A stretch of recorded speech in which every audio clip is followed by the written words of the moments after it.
So how do you make sure you see something through to the end? Well, the obvious answer might seem to be by staying motivated, of course. But that's not actually where it all begins. And we will see how to weave motivation into our goals in a way that we don't have to worry about it anymore. But first, let's see what goes into setting the right goals, the kind of goals that makes all this possible. The first thing is to set the right goal. Now, there are a countless number of ways of going about it, and some of them are really very effective. And what we want to do today is to take the core idea away. What is it that makes them work? Now, according to NLP, neuro-linguistic programming, one of the ways to look at it is that they all use the head, heart, and gut filter. Here's what I mean.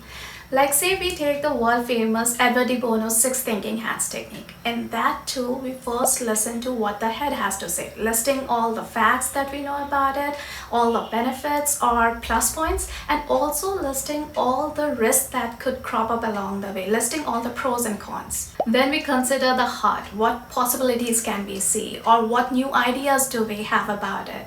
Also, what do we feel about it, what our intuition is saying about it, things which we kind of know is right, but we can't really justify with any proof, and they are the things that we would surely go with if there weren't any whys or hows to go into. And then comes the gut element, what seems to be the right choice now that we have looked at the goal from a 360-degree view, having considered all that is involved. So is it going to be a yes or a no? And if it's going to be a yes, then what's the best way to going about it, knowing all that we know now? Because setting the right goals is about checking how in sync are the goals with what we want from life right now, how we like to go about the things, and whether we are even willing to put in the time and effort that they demand, and also whether the goals are taking us towards or away from what we want our life to look in the long run. And having got this level of clarity about the goal, we then go on to maximize the chances of success, optimize the goal for success. One of the main reasons why some of the goals and most of the New Year resolutions don't work out for people is that they might be setting the right goals but not setting it the right way, and that's what makes them feel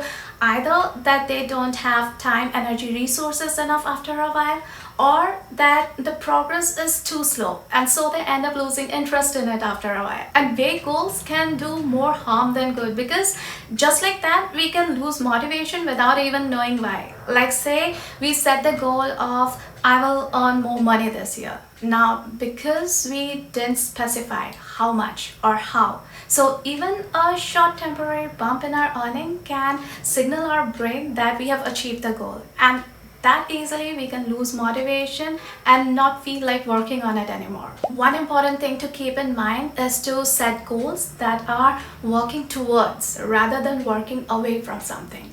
Like say the goal of I don't want to gain any weight this year. Now at best that's kind of an ongoing indefinite kind of thing, always worrying whether whatever we are eating is adding any extra weight for us or not. But if we were the same thing like I will take X number of calories and run 2 miles a day to maintain my weight at Y pounds, and if it goes up I will run 10 minutes extra every day till it comes back down. That becomes a working towards goal. It gives us something proactive to do rather than just wait and watch, right? And it becomes way more clearer, more doable, and more definite. And what this goal also has going for it is that it is specific, it is measurable, and very realistic with a proper deadline because it is time bound and absolutely doable. So it has got all the ingredients of a SMART goal. And Edwin Locke's theory of motivation also supports this, because that essentially proposes that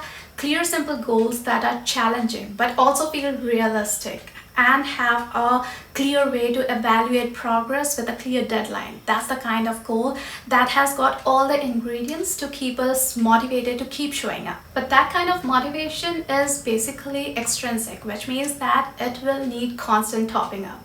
Sure, the different elements of the SMART goal can do a very good job of that, but what can amp this up is to connect it with a more constant source, back it up with intrinsic motivation. And it is something that's quite logical and really simple to do. See, sometimes we set goals with the best intentions and even word it to the best of our ability, but somehow the conviction to keep showing up starts to lose steam way before we reach the end. Other things pop up that need more urgent handling, and the thing that we were working on becomes one of those things that we come across while spring cleaning someday and go, oh wow, I totally forgot I was working on this. Simply setting the right goal doesn't really guarantee that we will be motivated every step of the way. What does is to shift that source of motivation from outside factors to something inside of us. And the method that we are going to discuss right now to do this very thing also has two very important benefits. First is that it takes the worry away of whether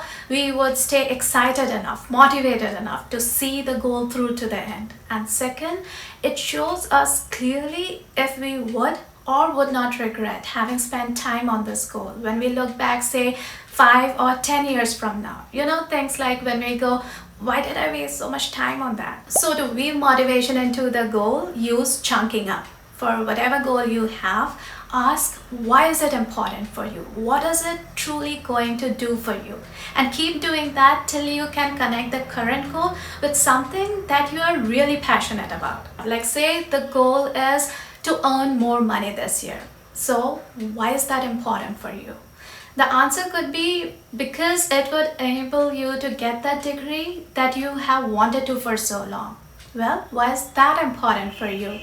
Maybe because that would give you the freedom to work from anywhere in the world. So chunk it up a bit more and ask, why is that important for you? And the answer could very well be because it would enable me to travel the world the way I have always wanted to. See how we connected the very current goal of earning money, earning more money, to your passion of traveling the world. And this works because when we connect what we have to do right now with a dream or a vision that we have of our life, the ultimate reward becomes much bigger than the hardships right now. And so every time we don't feel like showing up, the thought of what's at the end of all this kind of lights the motivation up again. But you should also know how to not let the uncertainties of life mess up all this hard work. So watch this video over here next to learn how to manage the things out of your control without getting overwhelmed by it all. I hope you found this video useful. Take care and I'll meet you in the next video.